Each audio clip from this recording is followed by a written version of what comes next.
understand the economy, you have to understand human nature. This podcast is powered by Acast.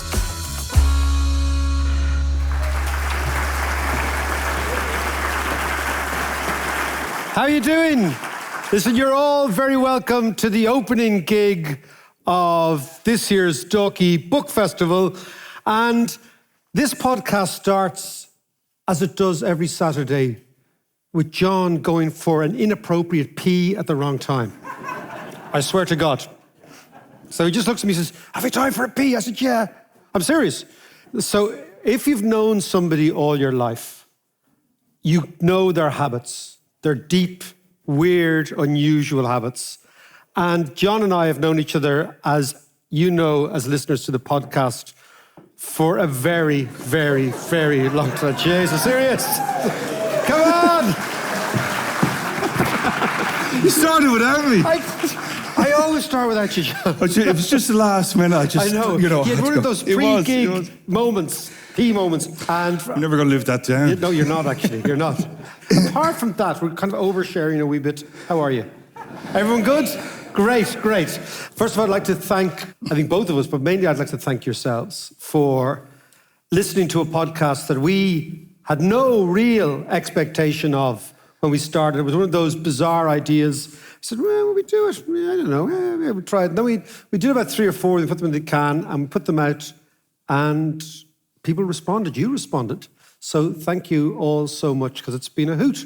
And it's better than a real job, isn't it? Well, it certainly is. But actually, do you know, we've been going for 5 years now, and we have done almost 500 episodes, which is quite a bit of content. Quite a bit of talking. It's a lot of talking. And we are just topped the 30 million downloads. And that's all thanks to you. So thanks a mil for that. But as you know, we talk about economics and politics and geopolitics and a bit of history and a bit of music and a bit of culture and all that kind of stuff. But essentially, we're trying to analyze the world and this kind of crazy changing times that we live in. I mean, you know, just to take a quick snapshot of the world, and you have the Middle East, and you have Russia and Ukraine, and you've across Europe is changing, the UK and, of course, America. But also locally. Locally it's changed a lot. I mean, myself and Matt grew up here in the Dunleary area, hung out in Dalkey. Very broad definition. Yes, we definitely hung around here a lot. But the whole area has changed, and we were talking about this earlier. I was talking to a guy actually recently, an elderly gentleman, a lovely fella, and we were talking about Dunleary. Like, Dunleary is, you know, some of these changes are good and some not so good, but they're still in Dunleary. Dunleary is one of these kind of towns that's always been fighting with itself, you know? I described it as, you know, Portobello in the front and Beirut in the back. yeah, that's and I live there, so... But there's still an awful lot of dereliction and stuff. But I was talking to this guy, and he said to me, you know, Dunleary started going downhill when they changed the name from Kingstown. He was of a particular era.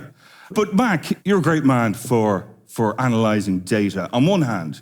And then on the other hand, you do what you call walkabout economics. Yeah. To kind of observe what's going on in the real world.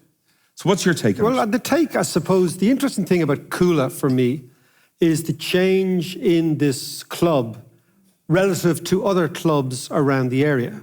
And this kind of tells you something. I'm always intrigued by sociology, like what people are doing, what their kids are playing, what music they're listening to, what their houses look like, both externally and internally, to give you a sense of what's happening. And one thing, if you're a local around here, which you'll have noticed, is the extraordinary increase in Cuala and Gaelic football, Gaelic Games in general. So when I was a kid, my dad, in 1953, founded the place next door, Dalkey United. So we have football in our DNA.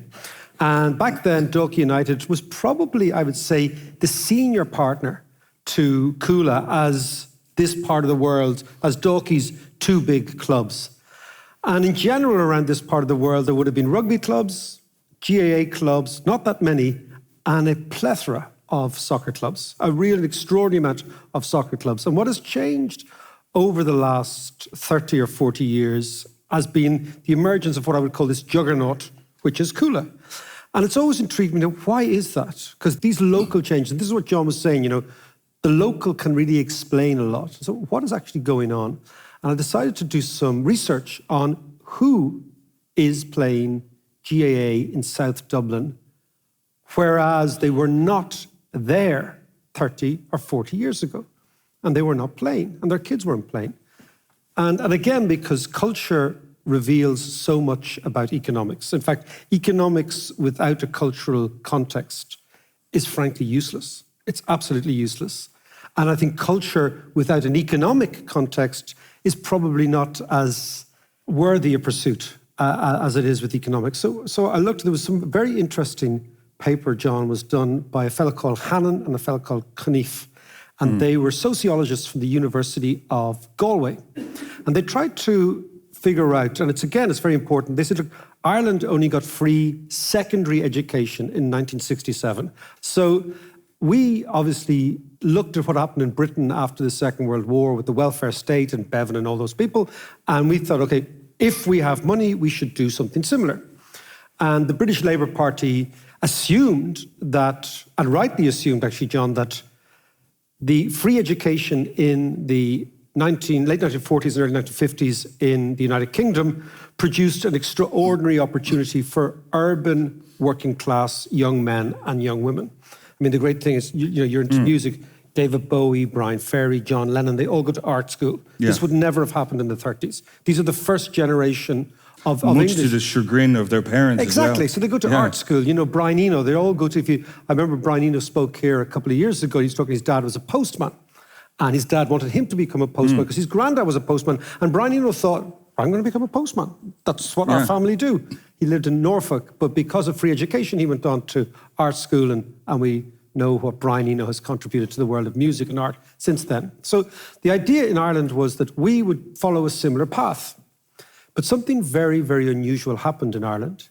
When we started to do the research, and these guys in Galway started to do the research, what they found was the people who benefited most from free education in Ireland were the sons and daughters of small farmers, people with very, very small holdings, largely in the West Coast, so west of the Shannon.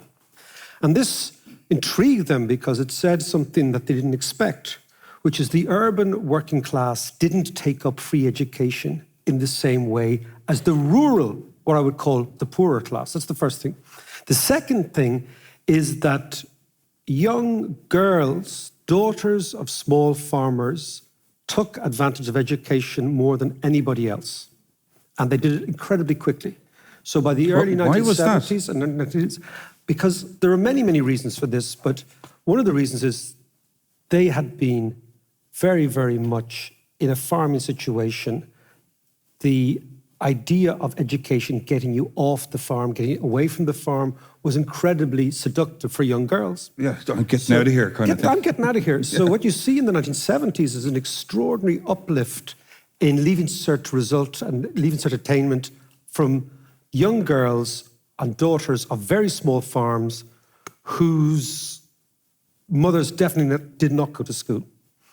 And then they come to Dublin in the 70s and 80s, and they skip an educational generation, and they become, by the late 80s and early 90s, lawyers, doctors, accountants, women, not men, women. And they decide that they're going to move to areas where previously lawyers, doctors, accountants lived, and that is a part of Dublin that we happen to be in now.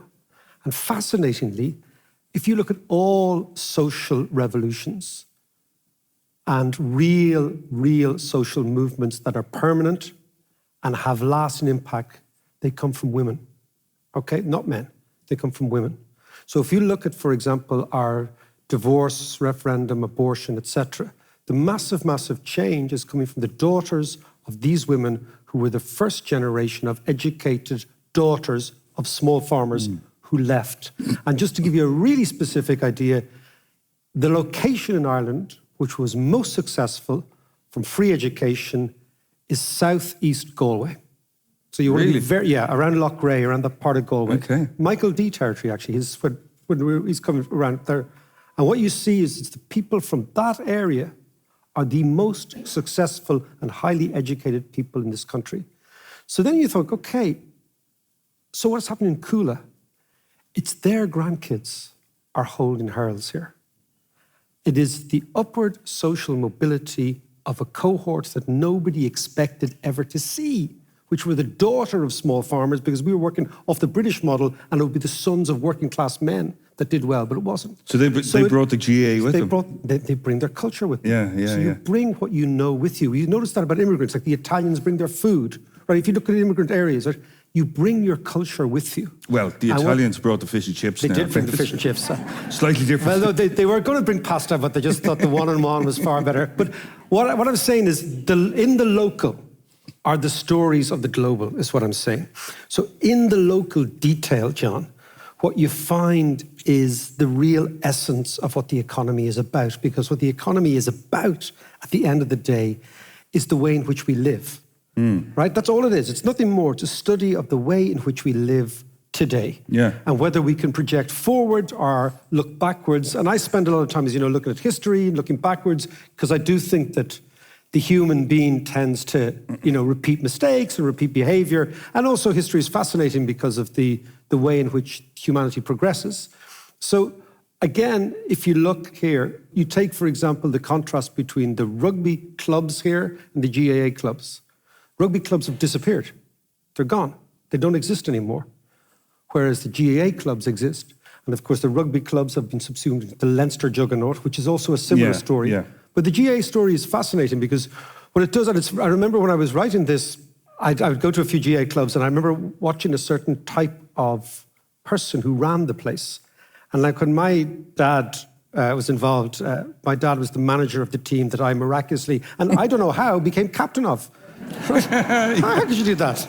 But if you look at the people, when Dad was running the soccer club, it was kind of men ran the club, right? Now, if you look in sheepskin coats. Yeah, hardly in sheepskin coats, but you know what I mean. It was a very male environment. Now, if you look at GAA clubs, it's a totally different person that runs. I mean, you see her. She arrives usually up a little bit early with a clipboard. She's just out of a Nissan Qashqai, and this is a woman who could run the invasion of Ukraine before breakfast, right? You know the type, right? I borrowed this from my wife. Yeah, exactly. And the Americans have this expression like a soccer mom.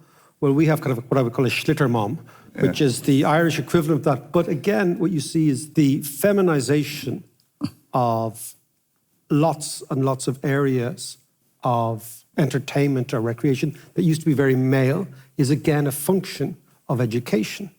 So it's interesting. So all economic policy, when we talk about it, it does have extraordinary intergenerational echoes in society, most of them positive. And I think that's, kind of a fascinating one. Yeah. I also like walking around here. It's kind of critical as well when you're doing this sort of podcasting stuff or writing to see what real people do. You mentioned earlier writing, and given that this is a book festival, I want to talk about your new book, Mac. Oh, yeah. So Mark has been working on this book for quite a while, 20-something years. That's certainly what it feels like. Yeah, I feel like Robinson Crusoe or something. But the book is called Money. So what's it about? No, seriously, I used to come down I still go down to what we call the HQ to record the podcast every week. And the Beirut end of Dundee. Exactly. And I would turn up and there'd be Macker with this big swatty head on him and stuff. And he's going, John, listen, I've been reading this amazing book about the trading habits of the Lydians. Or I found a fascinating set of accounts from some fella in Florence, dealing with the Tartars and I'd be like, whatever, where's the coffee? Give me a coffee, yeah. Give us a broad overview of the book. By the way, it's brilliant, and it's out. When it's out? It's out appropriately on September 11th. It's published. Who picked that date? Not an American. No, again, it was a function of not being able to walk around. Because during COVID, I couldn't do my walking around thing, observing Cuala and kitchens and all that sort of stuff. So we were stuck inside, and I had I had a book deal with Simon & Schuster, the big American publisher, which is great. And then because of COVID, the book became something very, very different. And what it's all about, John, is I, over the years, like worked in the central bank and then worked in an investment bank and I ended up teaching economics, talking about economics. And something really bizarre struck me about 8 years ago. And I know it sounds weird, which is that economists don't understand money at all, at all. They don't understand the energy, the dynamism, the elemental force that is money. How do you mean, though? So, for example, economists can tell you about the plumbing, you know, how much it goes into this pipe and that pipe. In the same way as a plumber can tell you about water, right? Yeah. But they can't tell you... With charts and all that kind of stuff. Well, yeah, and they can just say, there's too much water here, there's too much money here, so we'll raise interest rates, so we'll... So they can explain to you the plumbing. But like a plumber, if you ask a plumber, why is water essential for life? Which is why we actually drink water. Yeah. Very few plumbers will be able to tell you. If you ask an economist, what actually is money? Where does it come from? Can it run out? Where do we make it? What does it do to society? How does it change us? There's zero in academic economics about this. So I was fascinated by this because I see the way money changes people. And then I started reading a lot of books about anthropology. Again, this was when poor old John had to come down on the Saturday morning. I said, John, I'm reading this great book about anthropology. He's like, oh, sweet Jesus Christ. And got some music there. And very ancient anthropology. And very old anthropologists, not old physically people, but people who study the ancient world, believe that purport that humans are what they call a pyrophyte species. Ooh. And a pyrophyte species is a species that has been shaped, molded, adjusted by a technology called fire. And that our relationship with fire basically was the key technological relationship for the first about 400,000 years. We've been using fire for about 400,000 years. So various iterations of humanity. And this changed the way our bodies are, the way our shapes are. We don't have big jaws like monkeys because we don't need to chew because the fire does a lot of the digestion for us. Our stomachs are much smaller than they should be. Our brains are much bigger. All that sort of like... John and I are in a corset here, actually, up here. So how are you feeling, darling? So all that sort of stuff. And then if you think of social evolution, the fact that we sat around fires, we started to talk a lot more to each other, we started to expand our brains, all around this technology fire. So the anthropologists believe that we are this pyrophyte species up until recently. And when I say recently in historical terms, I'm talking thousands of years. Yeah. And fire was one of those 4 elements that the Greeks talked about that were very determining of humans, you know, the earth, wind, fire, and all that sort of stuff. Great point. Yeah, I knew John was going to get out his big bass guitar there. And then I started reading about the technology money, which I think is a technology. I look at it as a technology. And the major thesis of the book is that for the first 300 or 400,000 years of human existence, we were a pyrophyte species, a species determined by, adjusted to, and molded by our relationship with fire, an unbelievably powerful technology. And then we invented our own technology called money as an organizational technology, as a way of understanding the world. And since then, in the last 5,000 years, we have become a species that I call a plutophyte species, which is a species that is adapted to and constantly changed by and constantly changing this technology money. And money explains this technology. Money explains a huge amount of what we call human progress. So this was basically an idea that I had about 4 or 5 years ago. And then what I decided to do was look at all those iterations of human progress. So, you know, you have the Hittites and the Sumerians, and this is for John, the Lydians and the Greeks and the Romans. It's great stuff. And then up through the Renaissance, and then on through the Enlightenment, and all these iterations of human progress. And what you see as a constant companion with innovations in science and technology and social, because money is what we call a social technology. It makes humans work better together. And if you just consider for a moment your world without money, it's impossible to even conceive of it. And also, if you look at over the years, all the other systems of organization humans have all fallen by the wayside. And the whole world is run by this technology, which is kind of a mad thing, particularly as this is a technology that doesn't exist. It's invented entirely in our heads. It's entirely made up, okay? So if you get your head around that. And so if you look at all these iterations of progress, what we call progress or what we call civilization, and civilization comes from civics, comes from cities, comes from urbanism, what we see all the time are mass coincidences of innovations in money and innovations in society and science and what we call civilization. Like so the book is a story of humanity. So from Stone Age to Bitcoin, John, a little small ambition. But it's been fascinating. It's been a fascinating It's a world. serious piece of work, Mac, and actually well done. I've been flicking through it and I haven't read the whole lot yet. I will at some stage. I'm going to wait for the audiobook. The audiobook, John. We'll do the audiobook down in the basement. We'll be fine. But let's dig into like what I love about it and what I've read so far. What I love about it is that it's full of, as you might imagine, full of stories and yarns and all that kind of stuff. But there is one that I want to ask you about. And I want you to tell us the story of the origin of monetary economics, paper money, and fiat currency. Now, just to set this up, I know that sounds a little dry, but this story is anything but that. For instance, it involves murder, mayhem, sex, royalty. Lots of sex. Bubbles, bursts, gold, adventures in the new world, gambling, sex, and that's just a little bit of it. But just to start, who is John Law? Okay, so it's a story of, so the way the book is devised is it's obviously chronological all the way up to today, and it's devised in 23 chapters of 23 stories of individuals who changed. There it is. There's the original. God Almighty. Yes. Anyway, Jesus puts the fear of God into me. Anyway,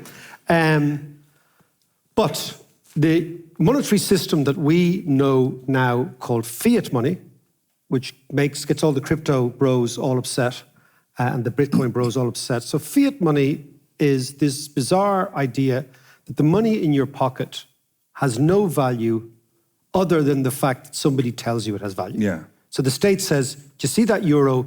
It's worth, I was about to say a pint. See, 8 of those euros is worth a pint in a cheap pub, right? Depends where you are, man. Exactly, that's what I'm saying. So, right. So, and we say, okay, fine. But it has no intrinsic value. So I've always been treated, how did this come about? Because it is quite a bizarre thing that we all go along with it. And it's a wee bit like religion, because we all believe it, then it's true, and then it works. So John Law is the father of monetary economics. And we start the story, John, in April of 1694. And John Law is a Scottish man. He's 23. He has blown a fortune in London. He's in London. And he has to talk to his mother, get more money off her, but he has to tell her something that obviously no mother ever wants to hear. It's a kind of a Freddie Mercury line. It's, Mama, I just killed a man. Okay? Yeah. Didn't put a gun against his head, actually stabbed him with a sword. Ran him through. Ran him through, right? So that's the story. It starts in Hampstead Heath in 1694. Now, just to give you a bit of... And it ends, this story, in about 1720. So that's like, that's a 30-year period, right? So it's like from Britpop to Bambi Talk, John, just to put it in the context, right? Okay, it's a 30-year period. I know you're a music man, okay? So Britpop to Bambi Thug, right? So it's a 20, 25, 30-year period. And if, again, the reason I say, if you live through it, it doesn't seem very long. But it is an extraordinary period. So we think of our last 20 years of globalization, you have the iPhone, you have social media, you can go on and on and on. You don't recognise history when you're in the middle of it. But they between 1694 and 1724, here and everywhere, there was a fantastically, unbelievably convulsive period of innovation, of change, of political change. So in Ireland, we know that it started probably with the Battle of the Boyne, but 1690, you get a complete and utter reversal of ownership in this country. You have religious wars all over Europe.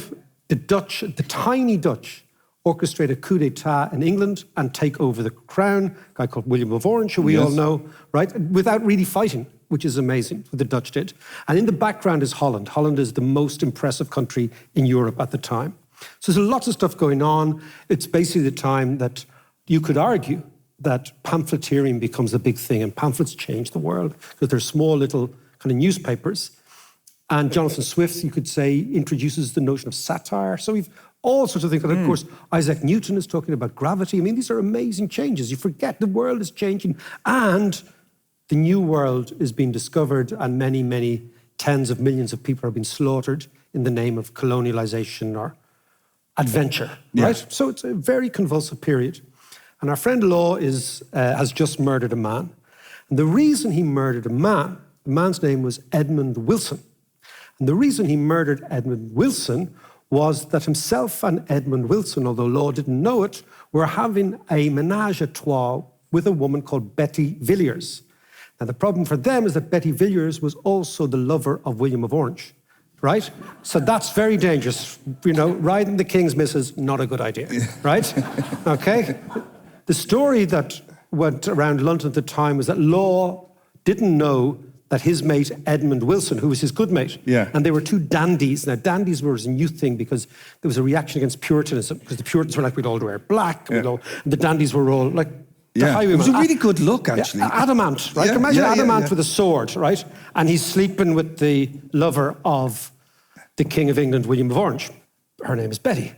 And so he goes mad, has a crime of passion, discovers this and says, the only way that we can have our reputation squared is if we have a duel, me and Edmund Wilson. And he kills him. He murders him. So he's now a murderer. And the crime of murder is either life imprisonment or death in London. So he's in a very tight spot. That's the story that was going around London. But a couple of years later, about 25 years later, actually, a pamphlet was produced which suggested another story that was the real reason, which was that Edmund, and actually the name of the pamphlet, I have to give it to you here, John, it's really good. Hold on a second. The name of the pamphlet is Love Letters Between a Certain Late Nobleman and the Famous Mr. Wilson, discovering the true history of the rise and surprising grandeur of that celebrated beau. Anyway, the real story is that Wilson was the gay lover of a man called Charles Spencer. Charles Spencer was the third Earl of Northumberland. He was also directly related to Winston Churchill, Lady Diana Spencer, and the future King of England. He was their great, great, great, great, great, great grandfather. So, Edmund Wilson was his gay lover. Edmund Wilson was trying to blackmail him. And knowing that Law was a bit of a bounder, Spencer paid Law to kill him. So it was a hit. Right. And this is very celebrated in very early gay literature, of which there's a whole... There's another thing I was reading on Saturday nights, John, not telling you. So that's the background. So Law disappears from London, right? And he has to jump ship. And of course, the only way in which he could have got away was if somebody had actually been vouching for him, somebody very, very, very rich, like Edmund Spencer. Now, fascinatingly, Law and Spencer come to meet each other 25 years later. Law as Prime Minister of France, this murderer, and Edmund and Charles Spencer as Chancellor of the Treasury of England. This is all true. So Law goes away, and he was very good at maths, and he goes to Amsterdam. And in Amsterdam was the center of all finance at the time, and the Dutch were light years ahead of everyone, so much so that Peter the Great came to Amsterdam. That was the same era, was it? The same year. 1696, Peter the Great comes, because Peter the Great wants to figure out what the Dutch have done. How in God's name can this tiny country, the Russians couldn't understand, a bit like Putin now, you know? How could this tiny country be so rich? Because the Russian worldview is you have to be big to be rich. And the Dutch were tiny, and they were the richest people in the world. So Peter the Great arrives, and he's disguised. It's an amazing thing, and he works in a shipyard. Again, true story. Anyway, our friend Law is over in Amsterdam. And Mark has a habit of going off on tangents and stuff. So it's one of the joys of doing the podcast, I have to say. He goes over to Amsterdam and he figures out, hold on a second, the reason these Dutch people are so clever and so rich, they've no army, they've no land. The reason they're so rich is they understand money. They understand the power of money better than everybody else. At the time, the Dutch were issuing perpetual bonds, which are bonds that are never paid back, to actually raise money to build the dikes around Amsterdam and Rotterdam and further north. And they were using this as savings. So could you imagine how evolved and sophisticated you had to be for somebody to say to you, I'm going to take 100 guilders for you, which I'm never going to give back. ever. But I'm going to give you 5 guilders every year interest, and you can use that as your savings. But you'll never get your capital back. They were at that level of sophistication. We're not even there now. They were at that level of sophistication. So Law said, I've got to understand these people. They understand the power of money. And what he understood was what I think is completely right and why economists don't understand money, is that money changes people. Money is an energy that propels people to take risks, that propels people to spend, that propels people to imagine a different future, that creates a sort of elemental, almost elemental energy that drives societies forward. And Law figured that this was the case. So what was his big idea and his then? big idea was, well, hold on a second. If all the money of the world is tied to gold, Yeah. and gold is this inert thing stuck in mountains, are you telling me that human civilization has reached such a pathetic point that our progress is going to be limited by the amount of a stupid metal stuck in the ground? Which I think is kind of an interesting place to go. He says, why don't we figure out a new system of money? Yeah. And we give it to as many people as possible. And then their energy propels the idea forward. So he's knocking around Holland. And luckily for him, France was bankrupt. Louis XIV just croaked it. And he'd spent loads of money, right? His poor fella, remember the guy, the plucking goose? Oh, yes. Colbert, Yeah. the eye of taxation, right? So his taxman was a guy called Colbert. And France was bankrupt. Massive, massive debts. Not enough money. All the rich people kept all their money in gold coins. They were afraid of the state. So Law says to the king, the Duke of Orleans, look, I'll fix it. And what he does is he goes and does what the Brits had done in the Bank of England. He sets up a new bank. He gets all the noblemen of France to give them the silver and gold.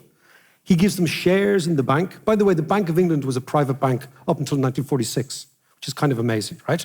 And then it was nationalized by the post-Second World War British government. But he says, let's do the same thing and let's print this paper money.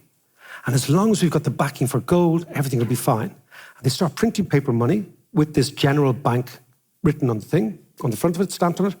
And suddenly the French economy begins to move very, very quickly. He says, okay, great, we got that sorted. Brilliant. Now, why don't we try and reduce the debt, right? So the debt of the French government is huge. And he says, what can we do? And he said, if we could come up with a new company that was so brilliant and so fantastic, and that new company was going to be so unbelievably profitable in the future, right? So it's a bit like coming up with an AI company now, right?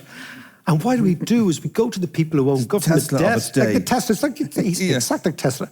We go to the people who own government debt and we say to them, we will give you all these shares in this new company and you can pay back all the debt with it. So rather than us giving you money in 5 years' time, we'll give you shares of this new company. And they say, yeah, but what is the new company? They said, it's called the Company of the Mississippi. And they say, what? The Mississippi was the French part of America. But it wasn't just the state of Mississippi now, it was about half the land mass of America, going from Canada all the way down. Yeah. And of course, at the time, people were obsessed with rum and sugar, all these things coming from the New World. And it was a little bit like AI. People said, oh, fuck, I'd like that, right? So they retired all the government debt of France. They swapped it all into the shares of this new company, and they were away. It was a piece of financial magic. They had loads of money floating around the place. France was booming. Everything was hunky-dory. And then they did a Sean Fitzpatrick. He was such a big thinker, this fella. For such a philanderer, I don't know how he had time to work all this out. Philanderers can have loads of time. They're sitting in bars figuring the whole shit out, right? You'd be amazed at a philanderer's mind. But the story then gets better. They create this company out of nothing in France.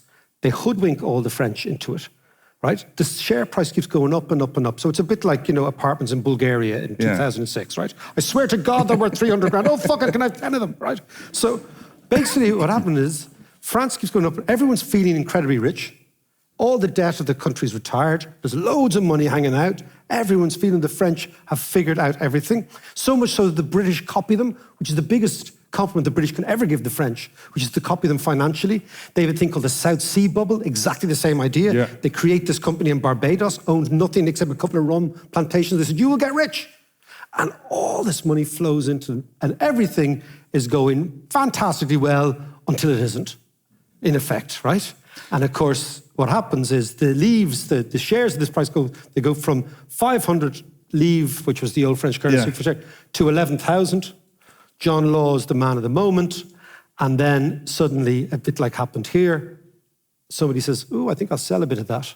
And as happens in all booms and busts, the market collapsed in autumn of 1720.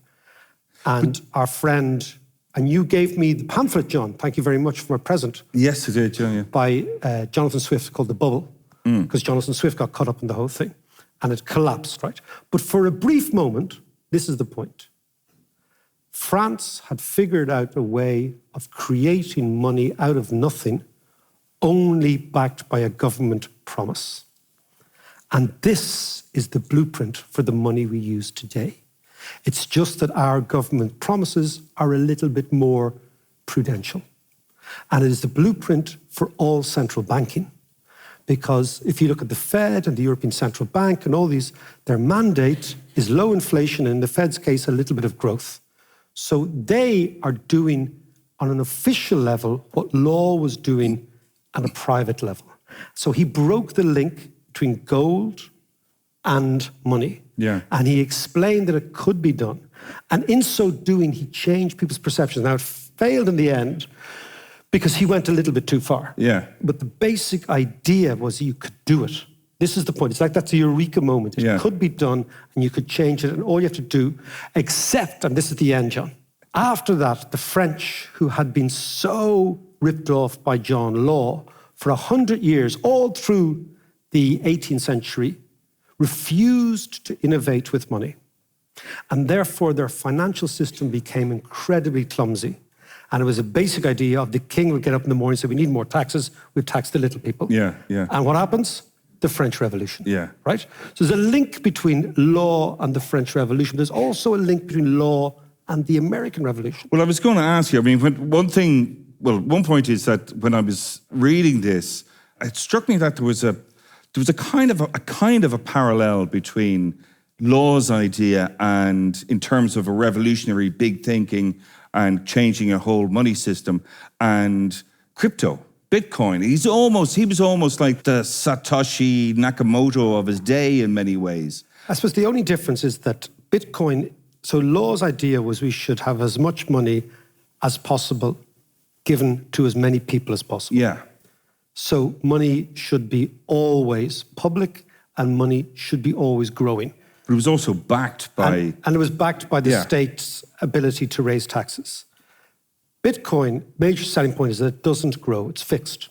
So it is inherently deflationary. And I have yet to see a monetary standard last that is deflationary, because people don't like deflation. They actually like inflation as a general rule. But it is interesting. Like, all these monetary experiments are part of a long, long history. And the fascinating thing about the British end of it is that at the end, Spencer got involved with the British version as Chancellor. He was also involved with the new lover of the new king, who was George the Hanoverian king. She was running a boilerplate operation, selling shares. When the whole thing collapsed, they were exposed as lovers and as frauds. Okay, they managed to get away with it. But the American patriots used this in the 1770s as evidence of the profound corruption of the British crown and the reason they should leave.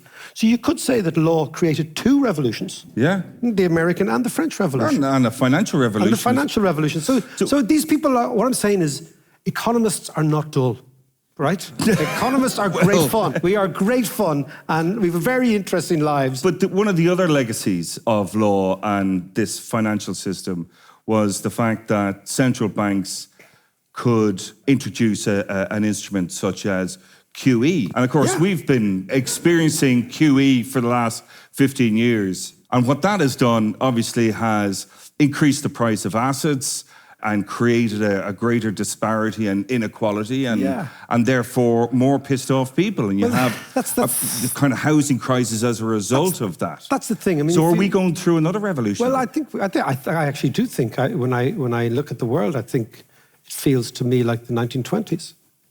Very much so. And what happened in QE after the 2008 crisis and collapse was that the central banks decided that they would actually try and reflate asset balance sheets after house prices had collapsed and all that sort of thing. And the problem is if you focus on that, if you just focus on pushing up assets, you have a problem because who owns assets? Rich people or poor people? Rich people own assets. That's because they're rich. So if you jaundice your global policy to making rich people richer, and then you hope that their spending will trickle down to the poorer people, you have a recipe for profound inequality, which is what we've done. Yeah. In the case of Ireland, that is manifest mainly in the housing market. We all know what's happened there, but the actual roots of all this are in a global policy. And the impact, of course, is what we're seeing in the European elections and the kind of shift to the right generally in Europe, but also... So let's the shift, I don't know if it's even to the right anymore. It's the shift against... Well, to populism. The moneyed, propertied asset class. Yeah. And it's very potent, that message. You know, we in Ireland last week didn't go down that particular route, I think thanks to God. But what's most important in politics is momentum. It's not the actual figure. So you will hear, you know, Sinn Féin people saying, well, look, our vote actually went up. But it doesn't matter because the expectation was it was going to go up much more. So it's a bit like, you know, you listen to rugby. It's a game I watch, but I've no understanding. I have no idea what goes on. Because it all happens in the scrum, we can't see it. I went to a rugby playing school, but I have no idea what's going on. But what I do know is they talk about momentum shifting in games, where something happens in a match, and suddenly the team that was on the front foot kind of gets on the back foot, and psychologically everything changes. And I think that politics is exactly the same. So, you know, the Shinners can actually point to the reality, which is that they actually got more seats and more votes than they did last time out, but that doesn't matter because the expectation was that they would do extremely well. The Fianna Gaelers and Fianna Fáilers, I mean, the resurrection of Fianna Fáil, like fucking Lazarus. It's amazing. I mean, it really is. I know. Fianna Fáil, I mean, well, what do you have to do to kill it? But the important thing is the momentum has shifted. Right? I don't know if anybody's following what's happening in France in the last couple of days. So France has turned into a total, and not since I was there on my course, John, but maybe because I was wondering. But so Macron basically said to the right wing, to the French people, after Le Pen got 31% of the vote, he basically said, like, come on and have a go if you think you're hard enough, right? He claimed in the old days, remember people would claim you? And the bicycle shed. He claimed Le Pen. He says, I'll see you after school, bicycle shed. Okay, you and your army, right? I don't think that's going to work well for him. Now, already the socialists have split. Yeah. The right. So his idea was we'll create this great big Republican grand coalition against this nasty sort of fascist movement, right? The French have not reacted like that. The election's in 2 weeks. It's in 2 weeks. And already the left wing is split. Already the head of Chirac's party, Chirac and de Gaulle's party, Les Républicains, has said, oh, I think I'll get into bed with Le Pen. Yeah. Not with Macron. And now they've thrown him out of the party. Right. Okay, so he's gone. Yeah. He had the key to the, it's amazing, he had the key to the headquarters. He wasn't going to give it back. He was stuck inside there, barricaded in. I want to come out. But this is all happening. So because momentum has shifted. And this is my point, is that what is most important about these elections last week is the shift in momentum in Ireland. It has been unexpected. So people say, oh yeah, but don't worry because the centre-right coalition, pro-European, got most votes. That doesn't matter. But actually, it's like Wayne Gretzky, ice hockey, John. Great sport. No, nothing about it. Okay, so Wayne Gretzky was a Canadian ice hockey player, scored loads and loads of flicks. Because I spent a couple of years working in Canada, I got into ice hockey, watching it, not playing it, obviously. And they used to ask Gretzky, how come he scored so much? And he said, very simple, he says, it doesn't matter where the puck is, it's where it's about to go, right? Yeah. And politics is the same. So in Europe, the Alternative for Joyceland got 15%. Yeah. Maloney's crowd got 29%. You add the Northern League, gets about 8%. Our friend Le Pen got 31%. That is a shift in momentum. Yeah. And you can talk about a variety of reasons as to why that happened. But one of the reasons comes back to the politics of money in Europe. If we continue to jaundice our economic policy to increasing asset prices, many hundreds of thousands of millions of people will feel they don't have a stake. But the thing about them, in democracies, they might not have a stake, but they have a vote. And they exercise their displeasure at the ballot box. And that's what we're seeing. And that's the revolutionary side of money.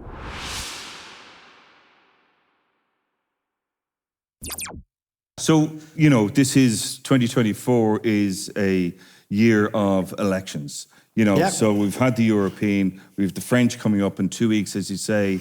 We've got the UK election coming, which they're kind of, well, the only game in town really is Labour at the moment. But, you know, maybe that's going to be good for the UK. I don't know. But then, you know, there's the possibility of an Irish election later on. But then, of course, there's the big 4th one. of July, if your man's got anything to do with it. Yes. Yeah. You might as well go for it now. Yeah. The big one is, of course, the one in America. The one in America, and the thing is, I don't know about you, but I don't know about anybody here, but I have had this kind of rising anxiety for the past while, and it's just kind of looking around the world. I feed him Xanax every Saturday. But then I'm looking in the dark web. I'm looking at all this change, as we started with talking about change, and all this change, and a lot of the change is good, and some of the change ain't so good. And we're not entirely sure where it's going. But the big one at the end of the year is the American election, you know, and I'm thinking, oh my God, what if Trump gets in? What's that going to do to geopolitics? Jesus Christ, what's going to happen if he doesn't get in? Yeah. You know, America could explode. Yeah. So or maybe it won't. Maybe it won't. Maybe it won't. Maybe it won't. But I can't help thinking of it. What's your take on that? In a very selfish, hibernocentric way, okay? Like, I think the most significant fact of the last 30 years in our country is that free trade is really good for us. That we have managed to, maybe by luck, maybe by dexterity, maybe by geography, or maybe by genius and strategy, right? We've managed to play this globalization game very, very well. That's the first thing. The second thing is, if you look at who else played it very, very well, they're all small countries. And the reason is the following: the globalization, for the first time ever in small countries' history, allowed us to overcome what I call the tyranny of size and the tyranny of geography. So in the past, when you were small, you were always a rule taker. You were never a rule maker.